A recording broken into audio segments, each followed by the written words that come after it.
এই ভিডিও শুরু করার আগে আমি আমার বাংলাদেশের যারা ক্ষমতাসীন দলের নানান এমপি মন্ত্রী আছেন বা প্রশাসনের বড় বড় কর্মকর্তা আছেন তাদের দৃষ্টি আকর্ষণ করে আজকের এই ভিডিওতে আমি যাব যে যখনই কোনো বড় মাপের কোনো অপরাধী আমরা দেখছি যখন আপনার বিষয়গুলো নিউজ হয় তখনই দেখা যায় যে ক্ষমতাসীন দল আমাদের আওয়ামী লীগের সাথেই অনেকের সাথে তাদের ছবি টবি আপনার প্রকাশ হয়। পরবর্তী সময় অবশ্যই এটা সম্পর্কে একটা স্টেটমেন্ট আসে যে অনেকে তো সেলফি তুলে, বাট এই সেলফিগুলো তোলার আগে আপনারা একটু ভাইবা চিন্তা তুইলেন যে এই লুকটা আসলে কে, যখন বড় মাপের লুক হয়। নয়তো আমাদের মতন সাধারণ যারা আওয়ামী লীগের কর্মী আছি আমরা ভাই রাস্তাঘাটে গালি শুনতে হয়, টাকা পয়সা তো আপনারাই কামান, গালি আমরা খাই। বাট আমি একজন আওয়ামী লীগের পরিচ্ছন্ন কর্মী হিসেবে ঘোর এটার বিতর্ক করছি। এমনকি আমি বলবো যে আপনারা যারা সামনের সময় এরকম সেলফি টেলফি নিতে একটু ভাইবা চিন্তা চেহারা ক্যারেক্টার দেখা তারপরে আপনারা সেলফি নিবেন যেন আমরা উঁচু গলায় কথা বলতে পারি। ঠিক আছে, বাকি ভিডিওটা দেখুন। আসসালামু আলাইকুম, আমি নাইম দক্ষিণ কোরিয়া থেকে সবাইকে স্বাগত জানাচ্ছি আমার ইউটিউব চ্যানেল নাইমিলিতে। যদি ভালো লাগে তাহলে সাবস্ক্রাইব, আর যদি ভালো না লাগে দেখতে থাকুন, দেখতে দেখতে ভালো লাগে ভালোবাসা হয়ে যাবে ইনশাল্লাহ। দর্শক, আজকে এমন একজন মানুষের সাথে আপনাদেরকে পরিচয় করে দিব যিনি জাতে বাঙালি বাট পেশায় তিনি একজন নরখাদক। তিনি সব খান, তিনি মানুষের মাংস, কাঁচা মাংস ছাড়া বাট মানুষের জীবন খেয়ে ফেলেন। আর তার এই জীবন খাওয়ার এই পেশায় বা নেশায় অসংখ্য মানুষ পথভ্রষ্ট হয়েছে। অসংখ্য মানুষ বাংলাদেশকেও বিশ্বের বিভিন্ন জায়গায় নানানভাবে অসম্মানিত করেছে। আর যিনি এই সকল কিছুর আড়ালে কোটি কোটি টাকার ব্যবসা বাণিজ্য করেছেন, জি, কথা বলছি আপনারা সময়ের আলোচিত বিষয় রিজেন্ট হসপিটাল। আপনারা নিশ্চয়ই জানেন উত্তরা এবং ঢাকার বেশ কয়েকটি জায়গায় তাদের কয়েকটি শাখা রয়েছে। আমাদের আজকের আলোচনার বিষয় রিজেন্ট গ্রুপের চেয়ারম্যান মোহাম্মদ শাহেদ, যিনি একজন ভদ্রবেশী মুখোশধারী নরখাদক টাইপের মানুষ। তার সম্পর্কে আমাদের আজকের এই ভিডিও। আপনি জেনে আশ্চর্য হবেন যে কিভাবে করোনার এই সিচুয়েশনে করোনাকে কাজে লাগিয়ে শত কোটি টাকা তিনি আত্মসাৎ করেছেন। বের হয়ে এসেছে তার চাঞ্চল্যকর কিছু গোপন তথ্য, তার এই সম্পদের উৎসের আয়ের উৎসটা আসলে কি।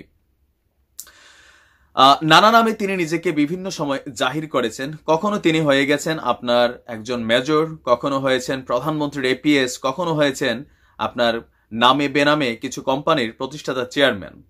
মোহাম্মদ শাহেদ নামেই তিনি বেসিক্যালি পরিচিত। তার অরিজিনাল নাম হচ্ছে শাহেদ করিম। রিজেন্ট গ্রুপের চেয়ারম্যান তিনি।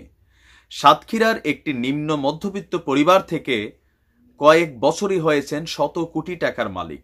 2011 সালে ধানমন্ডিতে এমএলএম ব্যবসা করে গ্রাহকদের 500 কোটি টাকা আত্মসাৎ করেন।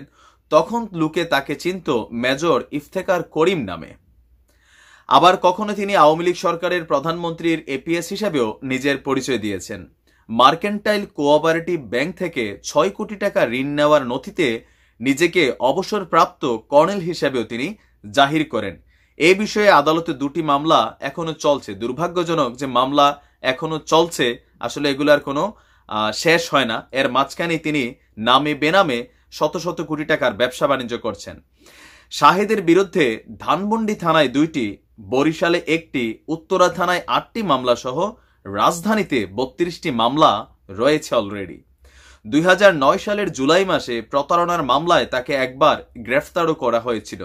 আইন শৃঙ্খলা বাহিনী বলছে প্রতারণা ও অর্থ আত্মসাতের অভিযোগে শাহেদ সহ 15 জনের বিরুদ্ধে মামলা প্রক্রিয়াধীন। আমরা চাই এই মামলাটা শুধু যেন প্রক্রিয়াধীন নাই থাকে। তো কেন এই শাহেদকে নিয়ে আমাদের আলোচনার বিষয়, বা তিনি আসলে কি কি অপকর্ম করেছেন, আজকের এই ভিডিও জুড়ে আমরা দিচ্ছি তার নানান প্রমাণ। তো অলরেডি এই রিজেন্টের চেয়ারম্যানের বিরুদ্ধে আপনার বাংলাদেশ র্যাবের একটা মামলা দায়ের করা হয়েছে। কেন? আপনারা জানেন যে ইতালিতে গত পরশুদিন থেকে বাংলাদেশের সাথে ফ্লাইট যোগাযোগ বিচ্ছিন্ন করা হয়েছে। ইতিপূর্বে দক্ষিণ কোরিয়া, জাপানেও আপনার ফ্লাইট যোগাযোগ বিচ্ছিন্ন করা হয়েছে। একটা মজার বিষয়, আমি এই আপনার ইনভেস্টিগেশনে যাবার আগে আমাদের বাংলাদেশে একটা তথাকথিত প্রচলিত নিয়ম আছে, যখন কোনো অন্যায় ধরা পড়ে তখন আসলে সবাই মিলে সেই ব্যক্তির A to Z ইতিহাস ঘাটে, কিন্তু যতক্ষণ পর্যন্ত তিনি ধরা না খান প্রশাসনের নাকের ডগায় বসেও দুর্নীতিবাজরা দুর্নীতি করে যাচ্ছে। প্রশাসন যেন কোন এক অজানা কারণে সবকিছু দেখছে না। যেমনটা আমাদের ইতিপূর্বে পাপিয়া সহ যুবলীগের বেশ কয়েকজন নামি দামি নেতাদের কুকর্মের বিষয়টা প্রশাসনের সামনে আসলেও এর আগে তারা কোনো এক অজ্ঞাত কারণে আসলে চোখ বন্ধ করে রেখেছিলেন, যেমনটাই রিজেন্টের চেয়ারম্যানের বিরুদ্ধে। নয়তো এতগুলো মামলা রেখে এই লোক কিভাবে এতদূর এগিয়ে আসলো? করোনা ভাইরাস পরীক্ষা না করেই সার্টিফিকেট প্রদান সহ বিভিন্ন অভিযোগে রিজেন্ট হসপিটালের চেয়ারম্যান মোহাম্মদ শাহেদ সহ 17 জনের বিরুদ্ধে মামলা দায়ের করেছে পুলিশের elite force rapid action battalion বাহিনী র্যাব। মঙ্গলবার মধ্যরাতে রাজধানীর উত্তরা পশ্চিম থানায় র্যাব বাদী হয়ে এই মামলাটি দায়ের করে। মামলার নম্বর হচ্ছে 5। বিষয়টি নিশ্চিত করে সদর দফতরের লিগ্যাল অ্যান্ড মিডিয়া উইংয়ের সিনিয়র সহকারী পরিচালক এসপি সুজয় সরকার। তার ভাষ্যমতে র্যাব বাদী হয়ে মামলায় আসামি করা হয়েছে 17 জনকে। এর মধ্যে ইতিমধ্যেই আপনার 8 জনকে গ্রেফতার করা হলেও রিজেন্টের চেয়ারম্যান শাহেদ সহ 9 জনকে পলাতক হিসাবে এজাহারভুক্ত করা হয়েছে। এমন যেন না হয় বিশেষ কোনো ফ্লাইটে, চার্টার্ড কোনো ফ্লাইটে রিজেন্টের চেয়ারম্যান বা এয়ার অ্যাম্বুলেন্সে করে বাংলাদেশ যেন ত্যাগ না করে, এমনটা ইতিহাস কিন্তু আমাদের অতীতে রয়েছে। উল্লেখ্য, সোমবার দুপুরে 2টা থেকে নির্বাহী magistrate Sarwar Alam, salute, one and only Bluetooth honest officer র্যাবের মধ্যে, যাকে আমি আসলে খুব সম্মান করি, যিনি আপনার একজন আসলে অন্যায়ের বিরুদ্ধে প্রকৃতপক্ষে খুব একজন যোদ্ধা, যার মাঝে মধ্যে হয় কি তাকে নিয়েও বদলি টদলি নানান ধরনের কাহিনী হয়, তারপর আলহামদুলিল্লাহ তিনি টিকে আছেন, তার টিকে থাকাটা জরুরি। তো এই সারওয়ার আলমের নেতৃত্বে র্যাবের একটি দল প্রথমে উত্তরার 11 নম্বর সেক্টরের 17 নম্বর সড়কে অবস্থিত রিজেন্ট হসপিটালে অভিযান চালায়। সেখান থেকে 8 জনকে আটকের পর র্যাবের দলটি মিরপুরে রিজেন্টের অন্য শাখায় অভিযান পরিচালনা করে। অভিযান শেষে সংবাদ সম্মেলনে ম্যাজিস্ট্রেট সারওয়ার আলম বলেন, রিজেন্ট হসপিটাল কর্তৃপক্ষের কয়েকটি অনিয়ম ও প্রতারণার প্রমাণ আমরা পেয়েছি। করোনা টেস্টের জন্য আসা বিনামূল্যে রোগী দেখবে বলে নমুনা সংগ্রহের কথা ছিল রিজেন্টের, কিন্তু তারা প্রায় 10,000 জনের কাছ থেকে বিনামূল্যে নমুনা সংগ্রহ করেনি। প্রত্যেকের কাছ থেকে তারা 3 থেকে 5,000 টাকা করে নিয়েছে। দ্বিতীয়, এসব নমুনার অর্ধেকের বেশি পরীক্ষা না করেই রিপোর্ট দিয়েছে, যা সম্পূর্ণ প্রতারণা। আর তাদের এই প্রতারণার কারণেই ইতালি, দক্ষিণ কোরিয়া, জাপান সহ বিশ্বের বেশ কয়েকটি দেশে ইতিমধ্যেই আপনারা জানেন বাংলাদেশে আটকে থাকা প্রবাসীরা ফেরত যেতে পারছে না। ইভেন ওই দেশগুলা বাংলাদেশের সাথে ফ্লাইট যোগাযোগ টোটালি বিচ্ছিন্ন করে দিয়েছে। রিজেন্ট সরকারকে জানিয়েছিল যে তারা কোভিড রোগীদের ফ্রি চিকিৎসা দিচ্ছে, এই বলে তারা সরকারের কাছ থেকে ক্ষতিপূরণ ক্লেইমও করেছিল। অথচ রোগীদের কাছ থেকে তারা 1.5-2 লাখ 2.5 লাখ টাকা বিল করে আদায় করেছে বলে এর প্রমাণও র্যাবের হাতে আছে। সারওয়ার আলম বলেন, রিজেন্টকে কোভিড হসপিটালের এই অনুমতি দেওয়ার আগে অন্যতম প্রধান শর্ত ছিল যারা ভর্তি হবে তাদের নমুনা সংগ্রহ করে IEDCI আর জনস্বাস্থ্য ইনস্টিটিউট থেকে ফ্রি অফ কস্ট বিনামূল্যে পরীক্ষা করাবে। আর রিজেন্ট বাসায় বাসায় গিয়ে 10,000-এর বেশি নমুনা সংগ্রহ করেছে। এর মধ্যে 4,264 জনকে IDCR সহ অন্যান্য দায়িত্বপ্রাপ্ত প্রতিষ্ঠান থেকে টেস্ট করিয়েছে। বাকি নমুনাগুলো টেস্ট না করে ভুয়া রিপোর্ট করেছে। সারওয়ার আলম আরো বলেন, IDCR এর রিপোর্ট ক্রস চেক করে দেখেছি রিজেন্ট এগুলো তাদের পাঠায়নি। ভুয়া রিপোর্টের জন্য 3,500 টাকা করে তারা নিয়েছে। আমরা দেখলাম এ পর্যন্ত সে 3 কোটি টাকার মতো শুধু পরীক্ষার নাম দিয়ে হাতিয়ে নিয়েছে।